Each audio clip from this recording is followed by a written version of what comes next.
تقريبا شوار بين سياري سبعي عراقات يقول وجعنا بيشي وقيش وكان ما بيش فترة قاعد فرقة بليني بمدى وديواني على جندارة ما يشفاري خويا بكر ولا ما بقول سيارة جندارة كان جان منح كده بيشي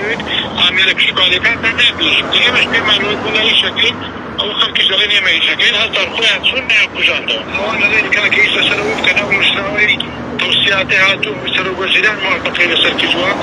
إذا سرب كان بوي أم كيسيت هذا سربيتري بس هذا أنا مقبل على تواتوت